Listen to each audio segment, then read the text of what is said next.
Hello students, good morning all of you.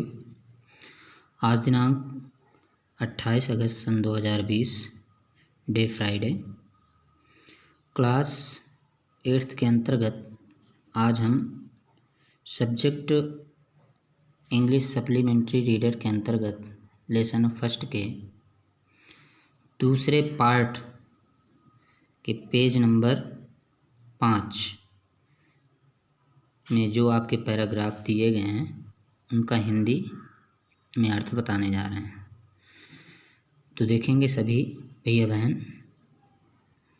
हम said the camel, I should not say that again if I were you, said the djinn, you might say it once too often. I want you to work. And the camel said hump again, but no sooner had he said it than he saw his back, that he was so proud of puffing up into a great big hump. Do you see that? Said the jinn. That is your very own hump that you have brought upon your very own self by not working. Today is Thursday and you have done no work since Monday, when the work began. Now you are going to work. अब हम पहले इतने paragraph का अर्थ देखेंगे। तो दिया गया है कि हम सेड द कैमल, जब जिन्न विचार करते हुए रेगिस्तान से चला जाता है तब उसके बाद की ये कहानी है। हम सेड द कैमल, कैमल यानी कि ऊँट कहा हम। I should not say that again if I were you, said the जिन। जिन ने कहा I should not say that, मुझे यह नहीं कहना चाहिए। अगेन मीन्स पुनः। इफ़ आई वर यू, यदि मैं तुम थे। जिन ने कहा कि यह मुझे नहीं कहना चाहिए था यदि मैं तुम थे। You might say it once too often, तुम इसे एक बार पुनः कहो या कह सकते हो। I want you to work, मैं चाहता हूँ कि तुम कार्य करो।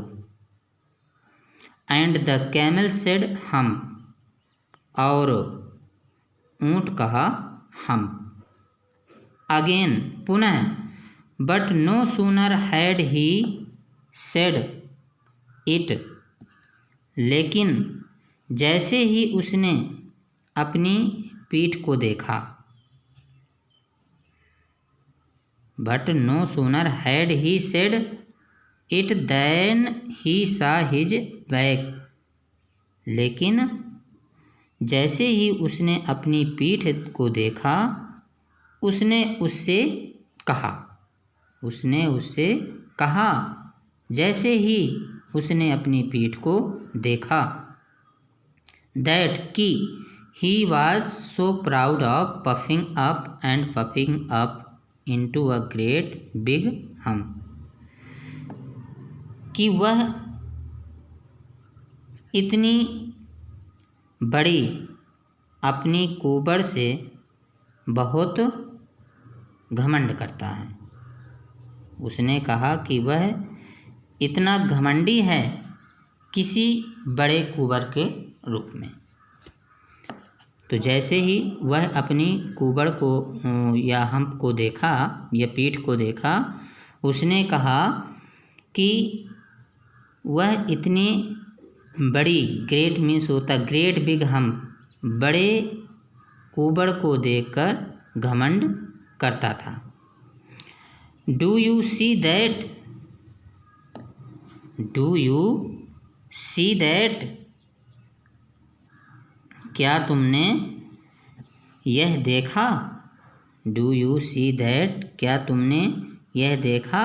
सेड द जिन, जिन ने कहा। That is your very own hump, यह तुम्हारी स्वयं की कुबड़ है।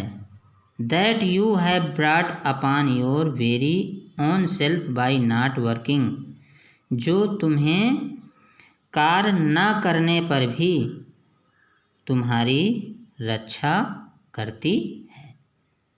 जो तुम्हारे कार्य न करने पर भी तुम्हारी रक्षा करती है या तुम्हें बचाती है।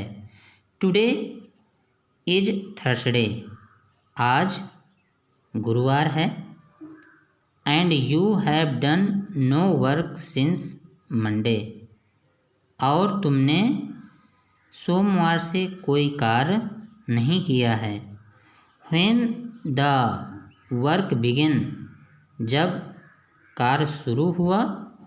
Now you are going to work, अब तुम कार्य करने जा रहे हो। तो इस प्रकार से यह आपके हमने 2 पैराग्राफों के अर्थ बताया। तो सभी भैया बहन इसको पुनः रिपीट करेंगे और इसके बाद बताए गए हिंदी अर्थ को रफ में लिखकर प्रेषित करेंगे। शेष आपके जो 2 पैराग्राफ बचे हुए हैं उनका अर्थ हम नेक्स्ट वीडियो में अर्थात कल बताएंगे। तब तक के लिए गुड बाय।